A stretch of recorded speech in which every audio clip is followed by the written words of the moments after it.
Hi, I'm Stu Kagan, and welcome to Born Scrappy, the podcast for scrap metal exporters and traders. Join me in conversation with some of the most experienced traders and operators that have helped shape this incredible industry. In this special live recording from the ReMA Atlantic City meeting last week, I chat to Brian Shine, Camelia Mazard, and Sam Desai about all things tariffs. We got through a lot of hard topics in this one, and it's worth the watch with all the changes going on right now. In today's episode, we talk about taking the loss, free trade versus fair trade, the art of the deal, the case for lobbying, and much more. So let's jump into it with the panel. But first, intro.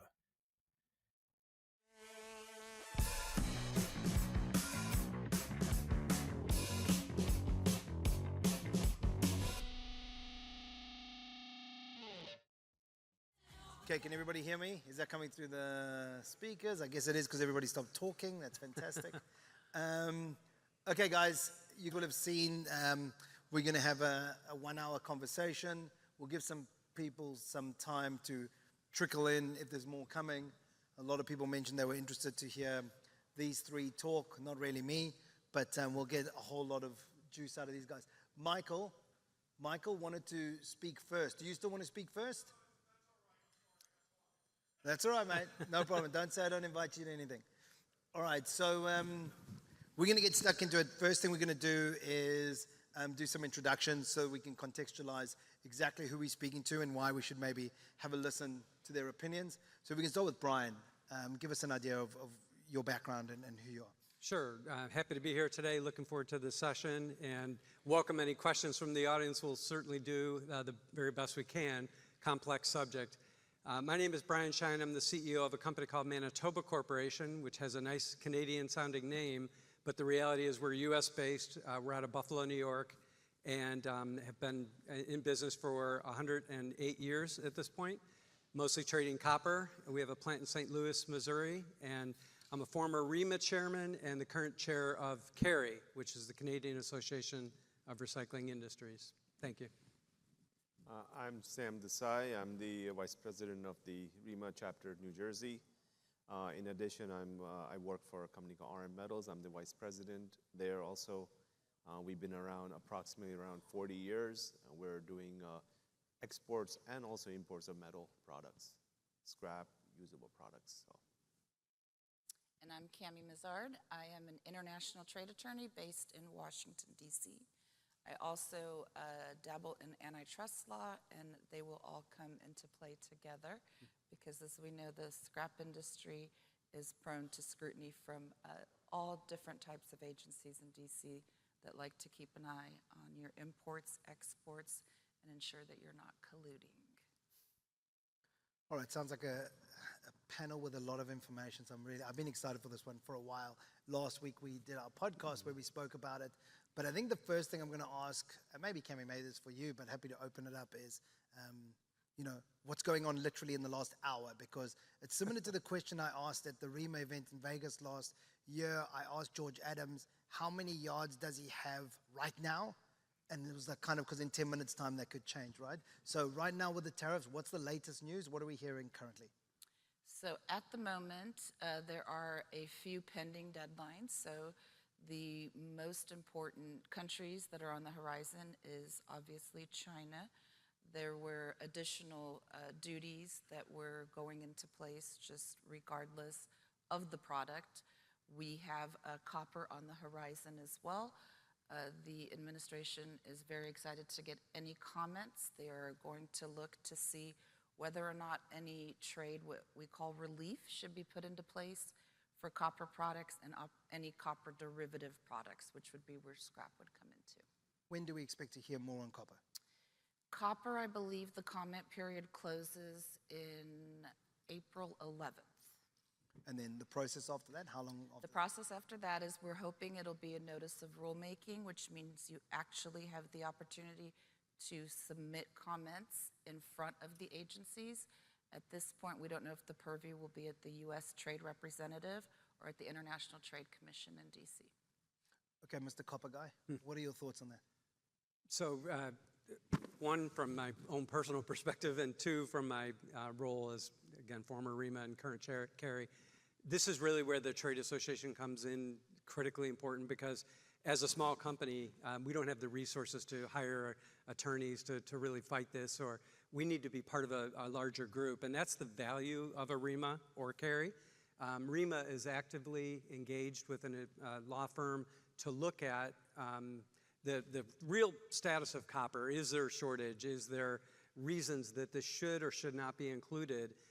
ReMA has long maintained the mantra of free and fair trade, and that's been a core and critical value for ReMA and carry for all of these years. It's critical for recyclers to have markets open to us, and that certainly includes in the copper space. Obviously, if there's national security interests and things like that, we certainly have to protect that, but in the case of copper, we as recyclers don't see that. So, Sam, can you just unpack for us what's actually happening and the effect of these currently in the industry? I mean, I think that these tariffs and the uncertainty has basically slowed everything down. We see pockets of a lot of activity, and then it dies out. I think that everybody's really concerned about what's going to happen tomorrow. You got, all these dead dates, right? She mentioned April 11th. April 2nd is possibly the reciprocal tariffs that might go into effect. Like every day there's something new. And at the end of the day, if they keep putting tariffs on raw material products, recycling products, that's going to increase the cost of the end product at the end. So, can anybody here give us actual stories of something they're aware of right now that's affecting? I have stories like, I had some metal that was coming in. It was late by 1 day. Vessel was late. And I got tariffed like 20%. Okay, so what do you do? Nothing. You called Cami, but I bet you it will be hard to settle a claim like that. I want to double click. So let's understand. You had material on the water. Yes. It arrived at country X. It was actually coming to America. You were bringing it in. Yes. Right. Okay, so it wasn't reciprocal. So this is material coming in. You've been a day late. You've received the material, and now you're having to. It wasn't pay my 20%. fault. The vessel was late by a day. So the Nobody deadline can was a fault certain date. Yeah. And it came in a day too late. I ended up paying almost $70,000. So I heard the other day people are putting it in their contracts that if that is in place, the seller is really bearing the brunt of it. Correct. So did you bear the whole I tariff? did, and I have a similar situation going on right now. I have some aluminum coming in, and I'm going to be hit with all these new tariffs because they raised the tariff on usable products and aluminum from 10% to 25%. And it's very hard to get a customer to increase the price by so much, and it's already on the water. Not that this really solves the problem, Cami, but is there an argument for force majeure?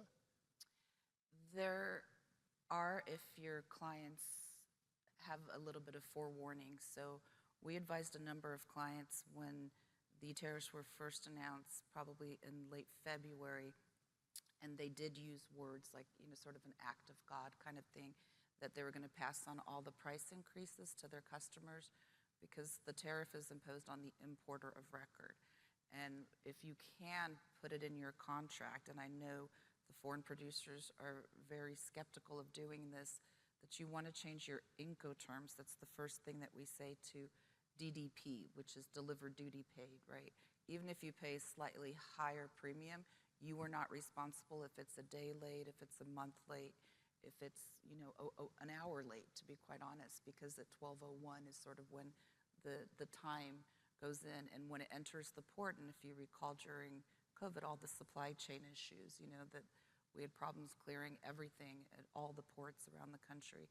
And that is going to be a similar situation as people try to flood the market with imports before a number of tariffs, especially the reciprocal tariffs, go into place. If we go back 4 months, maybe 3 months, I used to sell thousands of tons CFR, CIF around the world. Somebody said DDP, not an issue for me. Now you say that to me, it's like a swear word. There's no way practically I'm going to supply anybody in America DDP. Correct. What what is happening, Sam? I guess if you're even saying that to somebody now. I think that, and Cami has, you can change the terms on the contract. You can do all these things to protect yourself. But at the end of the day, it's about you and the supplier. And it's all about figuring out how to solve that or take a loss on that first shipment. Because if the duties do go into effect, right, over time, we know the new price is going to be with the tariff. So right now I have a lot of metal that's in this sketchy situation where I'm going to have to just eat some of the losses and just worry about the next transaction, because you don't want to lose your supplier. These suppliers are as valuable as customers, right? Sure. Brian, is it really the uncertainty that's the hard part right now? Completely. It's changed the way that we're managing our little business, in that we're having to front load because of these extensions, and you're not sure what the deadline, if it's really going to be a deadline and be put in place or not. So we have to front load. So it's changing cash flow and inventory management. It's creating a lot of stress around, you've got to be here on such and such a date, or else we're canceling the contract. And to your point about the suppliers, that's a critical feature. We want to try to support the suppliers best we can, but at the same time, we still have a business to run and are trying to manage all of that. So yes, the uncertainty is the biggest challenge, on again, off again. It's also complex because there are, as you would well know, Cami, there's really kind of two buckets of tariffs. There's the 232, which are on finished or semi-finished goods, both steel and aluminum. Scrap is not caught up in that, which is great, but there's still confusion around that because you hear tariffs are in place, and they are for those goods. And then there's reciprocal tariffs as well associated with that.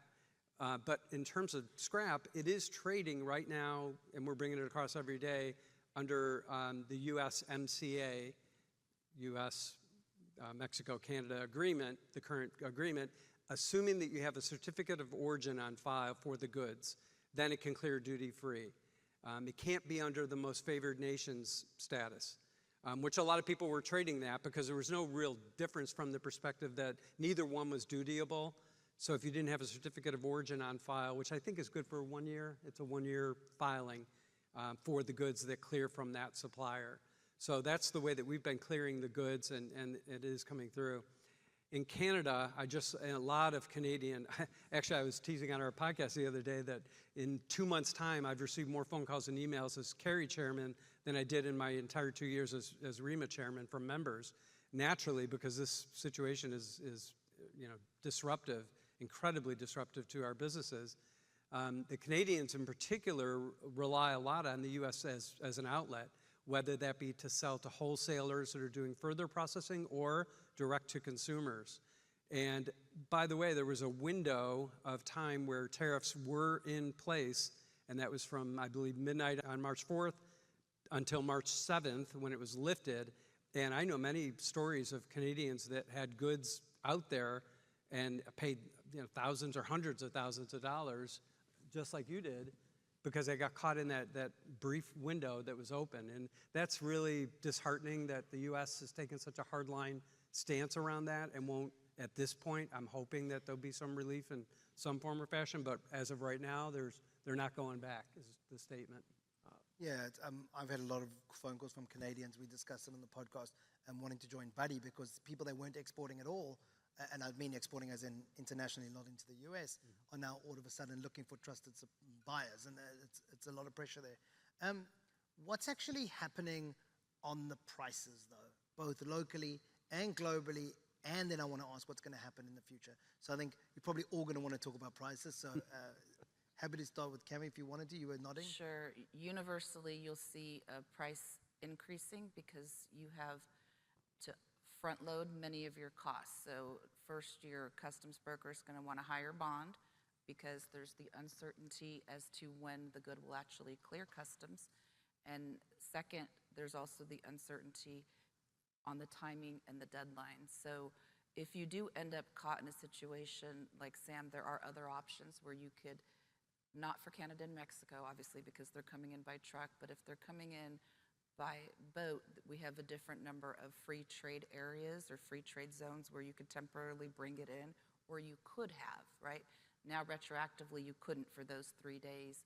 But in terms of going forward as well, you can also try to do duty drawback. There's other kinds of different provisions where you could do to try to lower the cost, or you can also try to do what we call a first sale, meaning if you know the good is going to be sold, you can eliminate the middleman, and when you clear that good, what you want to do is on your customs form itself, you actually have a different price than the negotiated price with your supplier. It just has to be a bona fide transaction. Sam, let's talk about pricing, globally. So, what are you seeing? Yeah, I mean, I want to first talk about the United States over the last month or so. I deal with a lot of the mills. I deal with the scrap part of it. And I think it's the general agreement that scrap iron prices have gone up a lot this month, and they're scheduled to go up even more next month. Aluminum, same thing. Stainless is starting to rise up again. The mills that are producing the finished products in America, they also have increased their pricing. All three, aluminum, stainless, and steel. Significantly, that it has an impact already. Internationally? Internationally, not internationally. Just for the Americas right now. So a huge amount of volume is staying local. The mills have the capacity. One of the mills was like 60%, 65%. Now they're at 75, 80%. Just because of all the uncertainty, buy American, but then, you got all this new stuff going on. So, yeah, I mean, everybody here knows that all the steel scrap prices have basically gone up over the last 2 months, a month or so. They've gone up, but there is sentiment that they will come down in the next 2 months. When you've looked at what happened in tariffs 1.0, there is this steep climb, and then it comes off. It might be well because, just demand can't handle the new prices, right? The manufacturers aren't going to pay these prices. So do we see that happening again, or do we think that long may this live and this is going to happen forever? I think it's going to basically depend on what happens next, what happens tomorrow with the tariffs and any kind of news that comes out. But, I mean, Brian, I don't know about you, but my business has been very spotty. Like, one day I'm busy, the next day I'm not. And that uncertainty has put us all in the same position. Internationally, though, looking at the prices, no movement for a while, depressed pricing, but just this past week, all of a sudden there were some ferrous trades done in Turkey where the market's going up $2 to $4, and that's some sort of positive sentiment globally, because everybody was very worried if the US isn't importing the finished goods, all of a sudden the international price will carry on dropping because there's no demand for their material. So the prices are starting to increase. There is sentiment that the international price will increase over the next 3 months, and the domestic might start coming back over the next 2 months. So we don't know where this is going to go. But if we look at 1.0, right, so the previous tariffs, is there any learnings that you guys have made from that where you're kind of guiding yourself at the moment? The reason the prices stabilized under the first tranche of tariffs was because there were product exclusions, right? So in order to actually sort of stabilize the market, you had to prove that the good was either not available to be sourced here. And so when the product exclusion process started, you started to see carve-outs, right? And then there were also reciprocal agreements made with different countries. And we have not seen that yet. And as a matter of fact, they've eliminated the product exclusion process. So it's going to be probably about a few more months of high price increases, because the Trump 1.0 tariffs, the second 2 lists are coming up, right, for renewal. So right now we don't know if the product exclusion process is going to stay in place. If it does, it's great for the scrap industry, obviously, because there's a couple of products that are excluded. And we're hoping that it will happen in the next maybe 6 to 9 months. From what I know, Cami, isn't the Section 232 exclusion criteria being reviewed in April sometime? Or they're not reviewing it? They're not reviewing it. No, it doesn't exist then. Correct. Not for aluminum and steel. Yes, but there could be. We don't know what's going to happen in copper and lumber are the 2 new what we call national security provisions that are still being reviewed. What are the real, and we all know the general threats to the recycling industry, but what's like worst case? You know, if things don't change or if things get worse with us, I mean, if you were to say to somebody who has their own business, like, be careful because this could happen and we need to plan for the worst, right? What do you see the possibilities being? And I don't want to scare everybody, but, you know, what could it look like? From my perspective, much less volume. Because of the demand scenario, there's only so many, in the case of the US, if we become insular, there's only so many homes to melt materials, and those are going to fill up very quickly. So I think we would all see, and the likely outcome is that we would see reduced volumes, and that would reduce probably staffing requirements, and it would change the dynamics of the business. You say reduce volumes, you mean that intakes that the consumers can take in, are you saying? Yes. Or are you saying actual availability of metal? More so the intakes. I think there'll be plenty of material available. High prices tend to bring material out, even though for the last, I don't know, 6-8 months, people were saying there's, in the case of copper, there's not that much out there. Well, all of a sudden we start roaring up in COMEX, and I'm being offered copper every single day, multiple suppliers that, you know, are new to us. And in normal times, you'd love that. You know, it's making a new relationship. But you can only, you know, you're resource constrained. Your building can only hold so much. Your cash flow requirements, especially copper at these kind of levels.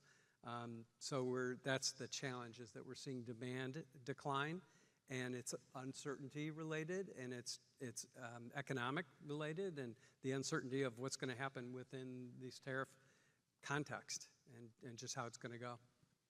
But I mean, Economics 101 tells us that supply and demand, if there's not much demand and there's oversupply, surely the price should be plummeting. And I think the prices are flying at the moment. And I think it will. This is really anticipatory. This isn't true supply demand. This is getting out in front of this. This is speculators and really driving up the price, in my opinion, as opposed to real supply demand fundamentals underlying.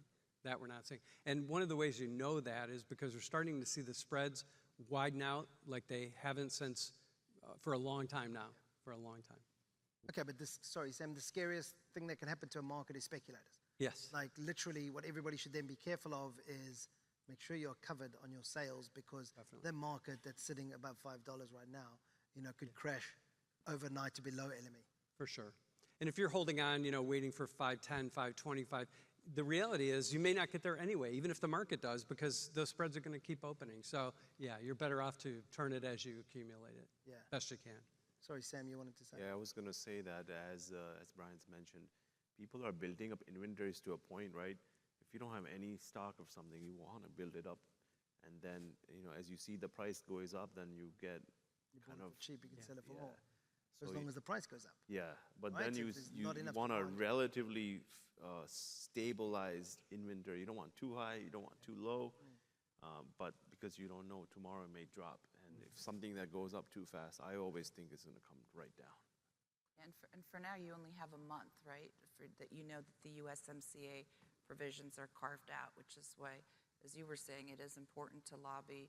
It is important to get your thoughts out in front.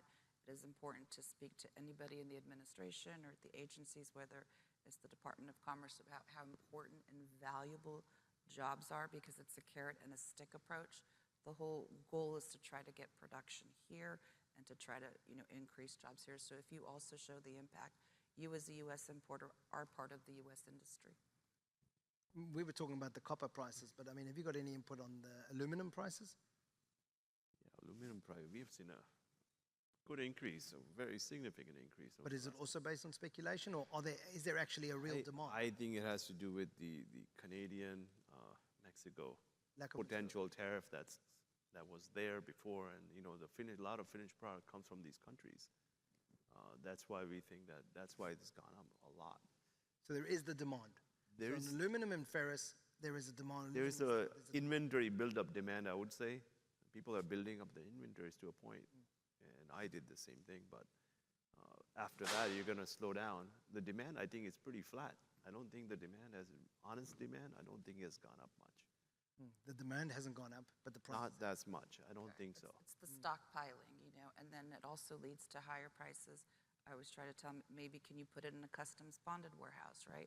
But then everybody starts increasing the prices to the point where you either need to start doing what they did, during COVID, where you sort of make a makeshift chassis and the container sort of sits outside with your product. But that's what's going to happen in terms of stockpiling.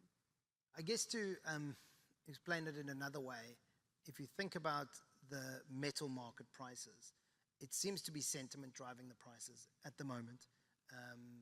People speculating. It's kind of like, the stock exchange. It's not necessarily on the performance of the company, as what the sentiment is, what's going to happen next, where people start investing in certain shares. And that seems to be what the last 2 months have been like in the US metal market. And I think the next 2 to 3 months is going to be very interesting. So a lot of people could lose a lot of money. Of course, on the other side, a lot of people could make a lot of money. But I don't want to be the person taking the chance. I'd rather sleep at night. So going back to the prices have been relatively low. Last three years, they all have been doing in stainless. Prices have just been dropping last 3 years as a whole. So yeah, a little bit bump up this year due to speculation or inventory buildup. I think it's been a positive flow, but we think it's going to be pretty flat. We don't see much changes after things settle out. Look, I'm very pro a high price, don't get me wrong, but I think the fundamentals have to be there is all I'm saying, right? It's like if it's speculation, then we've got an issue. If the fundamentals are there and nickel can start getting back to some decent prices and stainless starts increasing, well, that's fantastic for all of us. And that's kind of what I'm always considering, if it's a real demand or if it's just sentiment in the market. What about retaliatory tariffs? There's been a lot of talk about this. I mean, in February, on our platform, we had like no one buying. Everybody was still putting out offers there to be sold, but everybody was so scared that when the material hit the water and it arrived in country X, there was a retaliatory tariffs. What are we seeing on that front at the moment? I can speak to Canada since I'm close to it, and it's a real concern for my company because we source about approximately 30% coming in from Canada, and about 20% of our sales are back into Canada. The 30%, if there were to be tariffs put back on April 2nd, that I can deal with because I can go to U.S. buyers or sellers and I can buy in. But the sales that we have into Canada, that's going to be a lot harder to replace, and that's going to directly impact my business. I feel like Canada has almost no choice but to retaliate. They have very few levers they can pull. And in the current political environment, particularly with the way that President Trump is talking about 51st state and all the other comments around Canada, he's really catching the attention of the average Canadian citizen to the point where it's almost like a nationalistic feel in Canada, within Canada, that they need to think about the future and about, they rely so much, and we have such a close relationship with U.S. and Canada. All across the entire country, on any border city, there's a lot of trading that takes place back and forth. And that's under threat, of course. So we're all hoping this gets resolved before too long. Just on the Canada side, and then I want to hear about the rest of the world, but on the Canadian side, I saw an email the other day for some of you software guys out there, and it was the headline was "Buy Canadian," and it was from a Canadian software provider. Yeah. And they're like, well, let's keep it national. Like you said, it's a nationalist view. Yeah. Very interesting. What about the rest of the world, guys? Well, in terms of, you look at the finished products, right, out of India.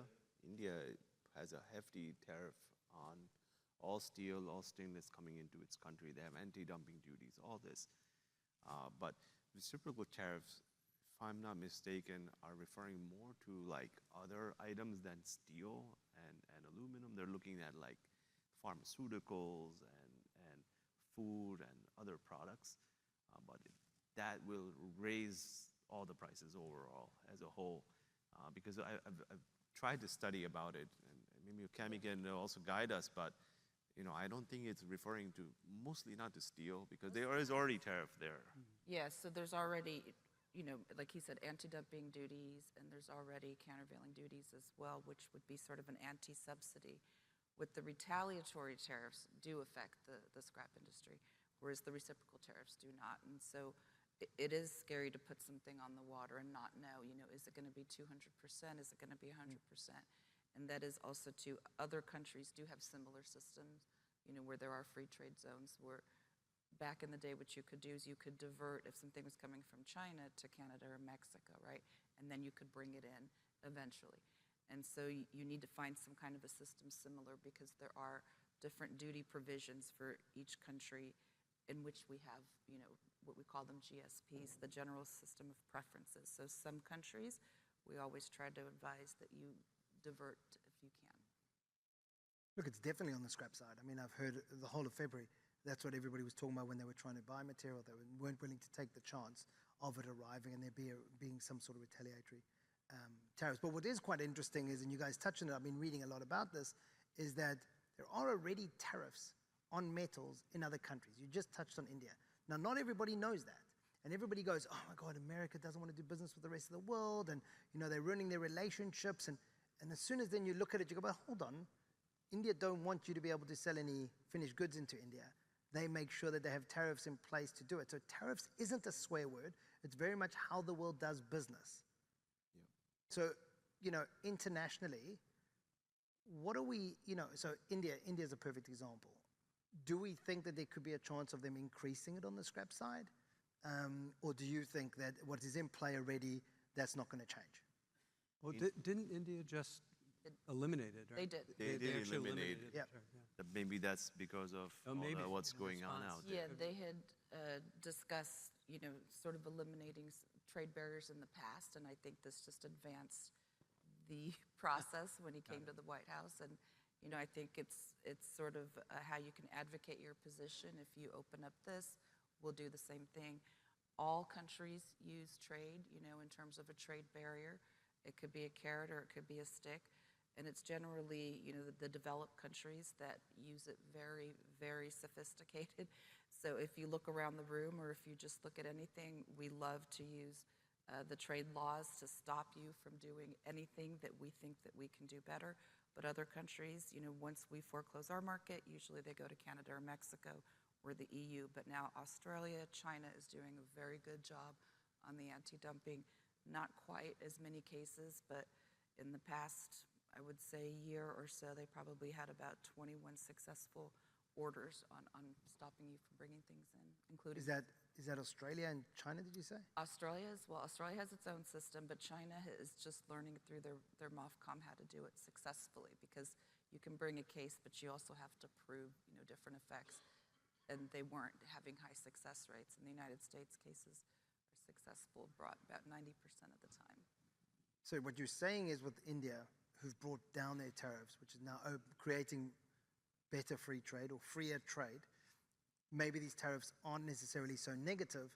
And I keep hearing on every podcast I listen to that, are they not just a negotiation tool, right?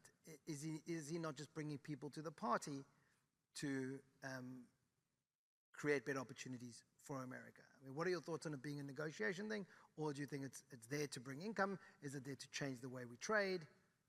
Well, yeah, definitely income is a big part of it, because when Section 232 came into place in 2018, they had said that, hey, if we close this down, we'll give back the money back from all these. Yep. And that's never happened, right? Even if something was cleared up, they never gave money back. And the income is generated since then till now, it's enormous that they have even stopped the exclusion criteria at this point, right? And now everybody has to pay the tariff. The money generation has been significant. In addition, right, you have the administration now is trying to even increase that by putting more tariffs out. So I have maybe a question for Cam, if I could. Absolutely. I'm not trying to take your job, but no, my question is related to exactly what you said, in that it felt like, as a casual observer, that that President Trump went after fentanyl and illegal aliens crossing both Mexico and Canada, as opposed to having to go through Congress and make an economic value proposition in order to levy these tariffs. He did it on the basis of national security. So a long-winded answer to your question is, it feels like, there's been a lot of reference to his book, Art of the Deal. That's what this feels like. I mean, this feels like a master class in negotiation and he's trying to get to a better place, and whether that be, even though he's the one that most recently negotiated and signed off on this UMCA, it feels like he's either not satisfied with it, or maybe they missed some elements, or maybe he just feels like it's time to try to do better. And that's what it feels like. Yeah, historically, the Democrats were for what we would call free trade. So the prior iteration of the USMCA was NAFTA, the North American Free Trade Agreement. And then in general, Republicans like to say fair trade. So, for example, when Bush came in, there was a huge quota system that was put in on steel, if you recall, from around the world. And then, we went through the global economic recession, and then you decided that you can't have these global safeguards because it doesn't enable you in a pinch or a moment of crisis to have adequate supply. So the goal here is to renegotiate USMCA, which has also started, and it's also to try to enter into good free trade agreements that are balanced, on both sides. And my understanding is that both China and I believe Canada have brought cases in front of the World Trade Organization about the tariffs, and it's a question of whether or not Mexico will also join. That being said, the U.S. generally does not comply with any World Trade Organization decisions, so I'm very curious to see what happens. What sort of pivots or just strategic decisions have you seen metal recyclers making over the last few months? I think they're basically have kind of slowed down to an extent to just see what's going to happen, because as you know, the risk costs are very high, and it basically comes down to the end of the what your company is in terms of how much risk they want to put out, right? And I think today everybody would be more conservative than ever before. I'm not going to argue with you. However, I've heard the complete opposite. I'm hearing from metal recyclers right now who are trying to buy every single kilogram they possibly can, or pound, sorry, that they possibly can. They're bringing in commodities that were never brought in before because of this massive demand and the spread that's available right now, that there's material coming in, and they're more aggressive than ever before. They realize it will be short-lived, and they're making sure they hedge their position, etc. But I'm seeing certain metal recyclers going for it. Going for it, yeah. We're being trying to be conservative on it. Yeah, you want to sort of reshift, so you reclassify, right? Something that might be lower. So we had a Canadian client who was actually trying to import from Mexico, but when Mexico and Canada were announced at 25%, from Trump 1, the product was only at 7.5%. So it actually made better economic sense to start resourcing from China, and then when you add on the 10%, you're still better at 17.5%, but then you wake up on March 2nd and it's now 27.5%. So should you have just stayed with Canada and Mexico? So you really have to think globally, but at the same time, the entire goal is to buy domestic, right? So you have to really think about, can I either source it here and think about your supply chain as a domestic, at least for the next 3 years. So from my perspective, I can speak to the Canadian dealers a little bit. I'm obviously not one of them, but I'm representing them in the form of Carrie. They are in a really strange spot right now because they were so heavily reliant on the U.S. And to your earlier point, they're having to consider alternatives, including exporting to Europe and Asia and other places. They further have a complexity in that Pierre Trudeau is no longer in place as their premier, and they have a new premier that's been appointed and likely are on the verge sometime this year of a new election. And so they've got that complexity as well. And anybody that steps in to lead Canada has got to represent Canada, of course. And with, again, President Trump, it's going to be a challenge, I think, to demonstrate to the Canadian people that they're representing the Canadian country and yet still work with President Trump. So it's going to be interesting negotiations and dialogue that comes out of this. It's created a lot of uncertainty. We hope this on-again, off-again thing is extremely difficult to manage because you just don't know from 1 month to the next. And people don't want tariffs in place, for sure. Obviously, they can't be passed along. They can't be absorbed. I appreciate that your company chose to do that. That's impressive. We would be hard-pressed to do that in copper.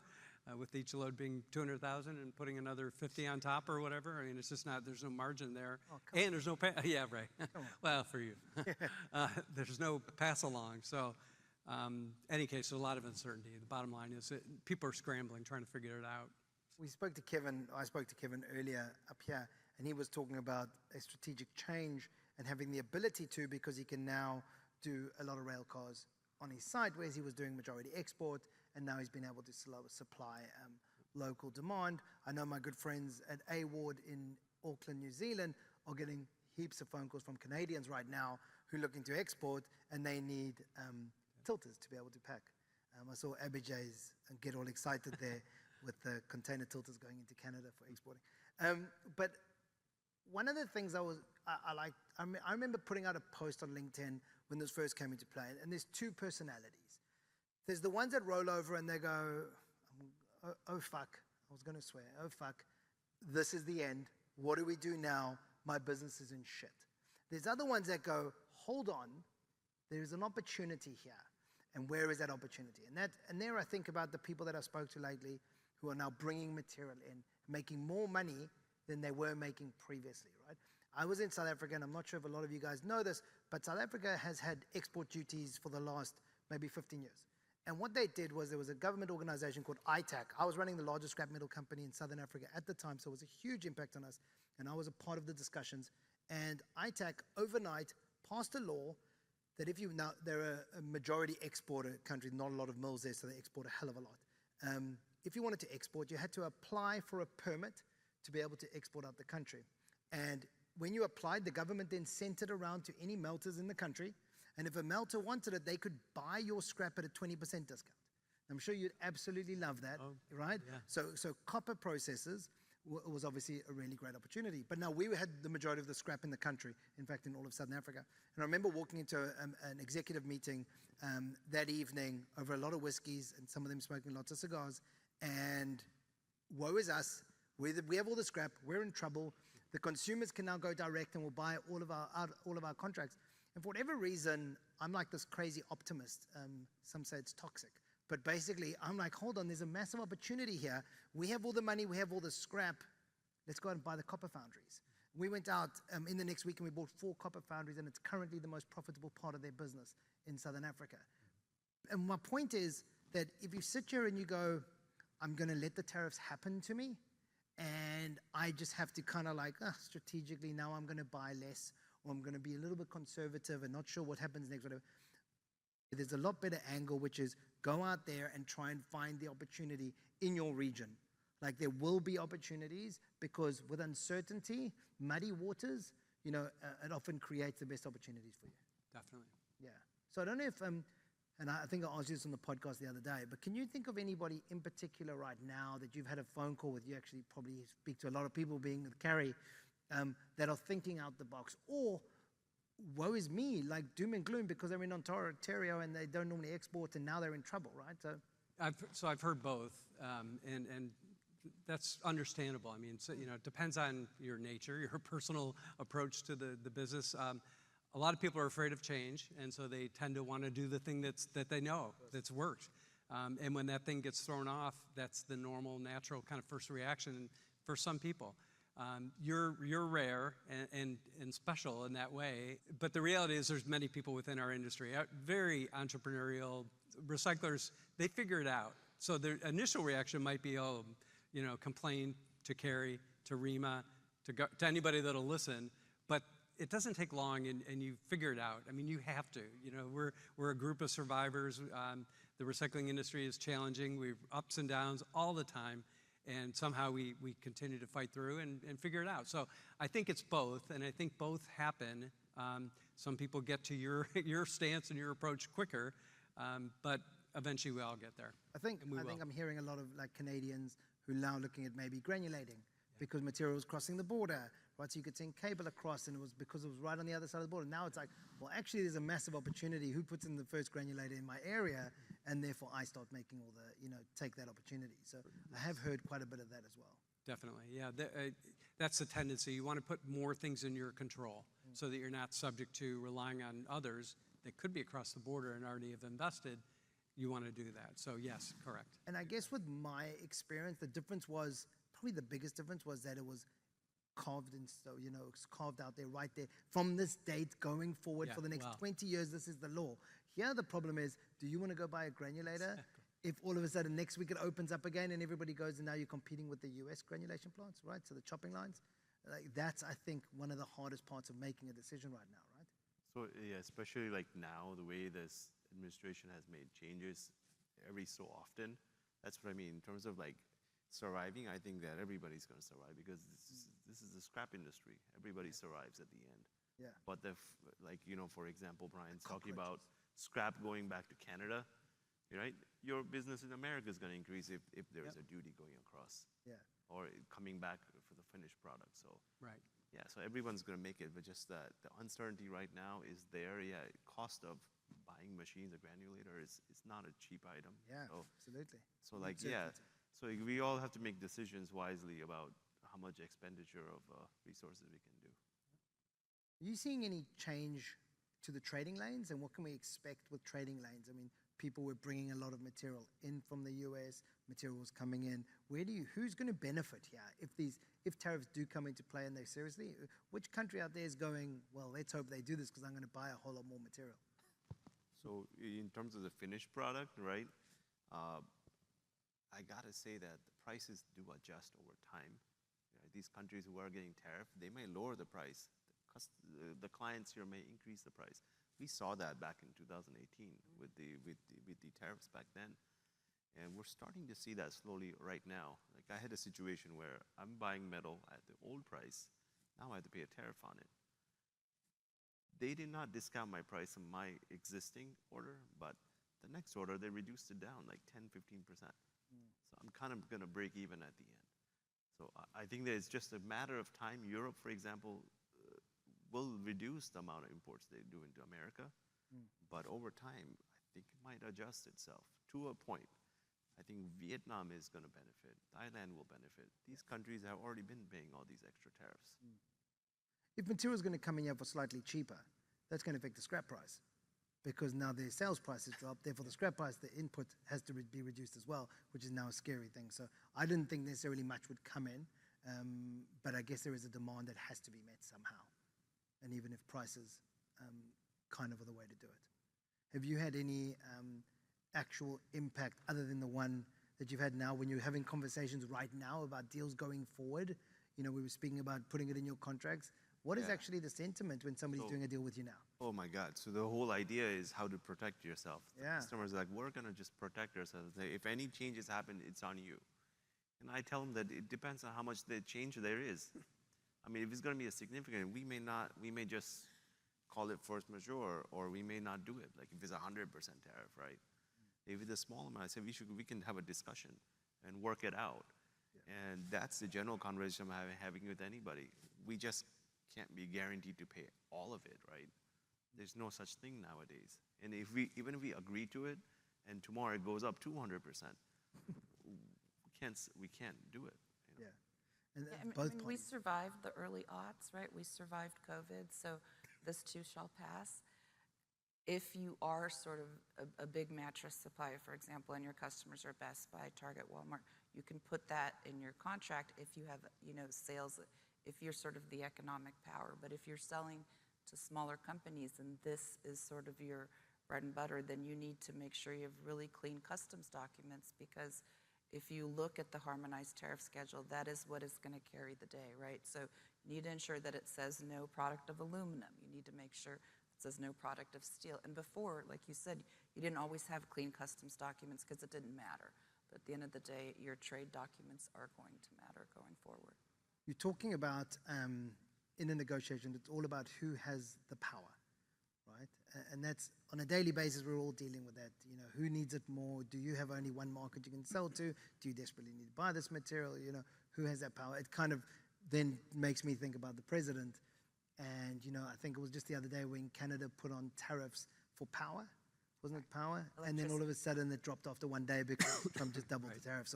So it's like, who's in control here? And I think it's always important, just in general, for you to know when you're in a position and whether you have the power or you don't have the power. and where to kind of position yourself. You know, if you're desperate to buy somebody's material and he's got many options, you can't just say to him, well, I'm going to cover myself here and I'm going to put this all in the contract, because he's going to go, well, I'm going to just sell to somebody else for the same price who isn't putting that in his contract, or it's a different market who doesn't have that issue. And that's the hardest part. Even in the product exclusion space, you're always going up as a small supplier against either Cleveland Cliffs or whoever it is, and they say that they can do everything, but can they really? No. Right? And you know, you always say, oh, I could open or I could do that, but they never really opened a lot of the mills too, right? And the issues coming back with the Nippon Steel, you're reading now potentially Trump may let parts of that deal go through with minority investment. So it depends on that as the most powerful company, right? Those are the big three steel providers, if you don't, you know, count the mini mills like SDI or Nucor, right? And what they have done, though, is, you know, they've integrated, right? When SDI bought OmniSource, so you have your own source of scrap to do your things. But yes, it depends on who's the most powerful player in the room. And I think that you're right. The government has a lot of power. But if you look at it, like just 2 weeks back, right, the 3 auto manufacturers got together and wrote a letter, and they stopped the tariff for a month. 1 month. 1 month. 1 month. But if you get together as a group like ReMA, for example, right, you have a lot of power. You have some power, at least. Yeah, no question. But yeah, it's like the people versus the government. One more thing to say about these tariffs, and you mentioned like overseas, all these countries have some kind of a tariff or some kind of duty structure. And, you know, the buyers overseas, they've been dealing with this. You know, we sell scrap overseas also, and they've been dealing with this for so many times, right? But they're still buying, right? It's just a price-driven market. But there's been definitely changes, and I'm sure Brian has seen it too. Overseas has been a free fall or roller coaster of price structures based on the new duties and tariff, which they change it every quarter or something. Yeah, but I think there's more, you know, I've been selling the global market for a while. There's more certainty. Yeah. So What it's they like expected, right? India might put something in, and it's like, that's in now. So now we've got to change. But then it's just that change. And they also give you notice, like Pakistan changes their rules quite a bit. But even when they change it, it's You announce it. every year maybe, Yeah. every few years, like something happens. Whereas what's going on now It's is just just really next month. wild You could change any and minute. really hard. So I think the outcome we want, I think, for everybody is make a decision, stick to it, let us be able to plan our lives accordingly. All right, guys, thank you so much for being on the panel. That was awesome. Thank you. Thank you.